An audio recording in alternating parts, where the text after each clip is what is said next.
પાટણમાં બાળ તસ્કરીના મામલામાં વધુ બે આરોપીઓ જેલ હવાલે વધુ બે આરોપીઓની ધરપકડ કરી લેવામાં આવી છે। ધીરેન ઠાકોર અને નરેશ રબારીને સુજનીપુર જેલ હવાલે કરાયા છે।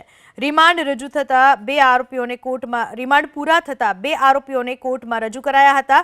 વધુ રિમાન્ડ નામંજૂર કરી કોર્ટે બંનેને જેલ હવાલે કરવા માટેનો હુકમ કર્યો। ધીરેન અને નરેશ રબારીએ સુરેશ અને શિલ્પાને આપી હતી બીજી બાળકી। આ બંને આરોપીઓના રિમાન્ડ પૂરા થતા તેને કોર્ટમાં રજૂ કરવામાં આવ્યા હતા। વધુ રિમાન્ડ નામંજૂર કરતા કોર્ટે બંનેને જેલ હવાલે કરવાનો હુકમ કર્યો। હવે આ બંને આરોપીઓ જેલ હવાલે। પાટણના બાળ તસ્કરીના ગુનામાં સંકળાયેલા બે આરોપીઓ જે હવે જેલ હવાલે, ધીરેન અને નરેશ રબારી, જેમને જેલ હવાલે કરાયા છે। રિમાન્ડ રજૂ થતા બે આરોપીઓને કોર્ટમાં રિમાન્ડ પૂરા થતા બે આરોપીઓને કોર્ટમાં રજૂ કરાયા હતા। વધુ રિમાન્ડ નામંજૂર કરી કોર્ટે બંનેને જેલ હવાલે કરવા માટેનો હુકમ કર્યો। ધીરેન અને નરેશ રબારીએ સુરેશ અને શિલ્પાને આપી હતી બીજી બાળકી। આ બંને આરોપીઓના રિમાન્ડ પૂરા થતા તેને કોર્ટમાં રજૂ કરવામાં આવ્યા હતા।